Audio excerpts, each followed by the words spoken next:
ici en France, à Paris, dans le 16e, qui sont des banques privées, où pour ouvrir le compte, c'est 500 000 €.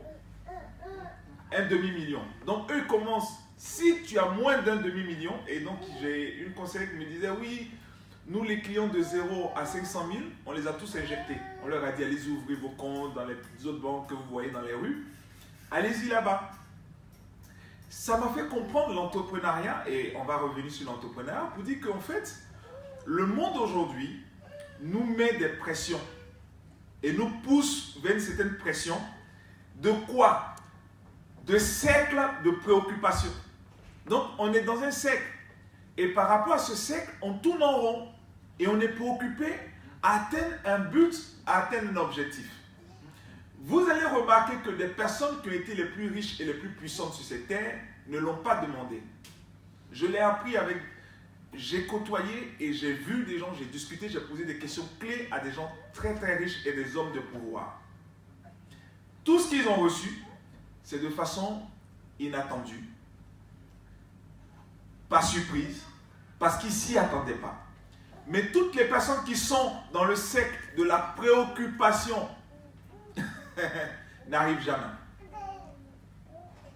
Donc, on doit retenir que pour quelqu'un qui veut entreprendre dans sa vie et qui doit fonctionner dans la vie, doit avoir un point important, ne doit pas se préoccuper de son environnement. On va noter un point qui est important. Propriétaire de sa résidence principale et il souhaite acheter à 1h20, 1h30, 2 heures de route, mais il va les faire. C'est trop d'aléatoire pour le banquier. C'est trop. Ça peut marcher sur l'île de France? Ça peut fonctionner sur l'île de France, oui. Mais en fait, moi, je comprends pas parce que j'ai, je sais pas si c'est pareil. J'ai acheté un logement service. C'est pas pareil? C'est un Pinel. Vous avez fait un Pinel, un Sensi Bouvard.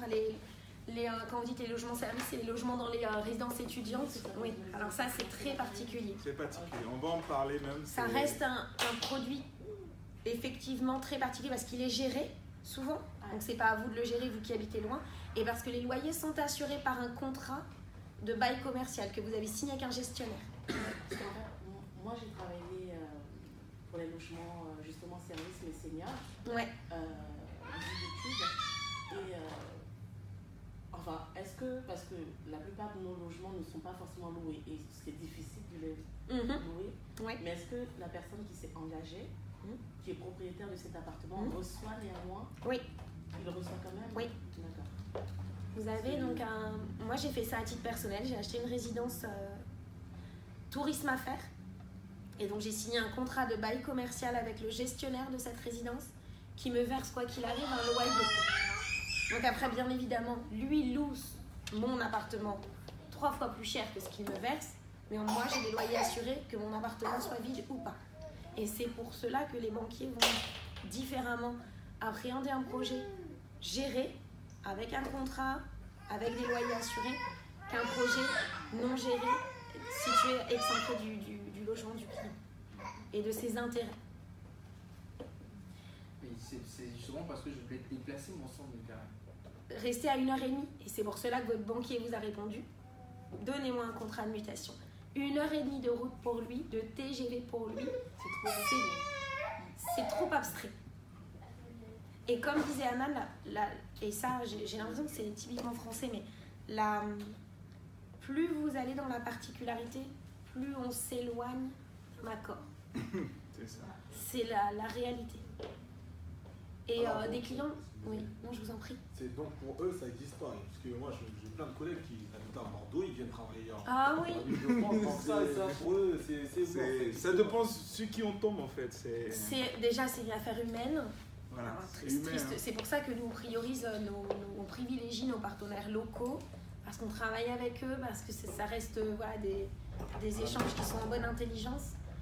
Mais en fait, ça existe, tout le monde en est conscient, mais dans leurs règles d'octroi, ils ont ce que le Crédit Foncier appelle ça la Bible. La Bible. Voilà, avec un sacré nombre de paragraphes où vous avez des règles d'octroi et de risques. Et il y a des risques, et notamment l'éloignement professionnel, donc du coup résidence principale, travail, fait partie des normes de risque complémentaires. Après, ça peut être pallié par autre chose dans votre dossier. Ça peut être pallié par un excellent revenu, ça peut être pallié... Parce que le fait d'être loin de son domicile, on peut avoir des frais supplémentaires. Et la banque se dit, trop de frais supplémentaires, donc ça va venir gonfler l'endettement, ça ne va pas être bon. Voilà, je vous donne un petit peu le raisonnement que les banques ont. Maintenant, si vous avez un excellent revenu et que vous avez la possibilité d'acheter votre résidence principale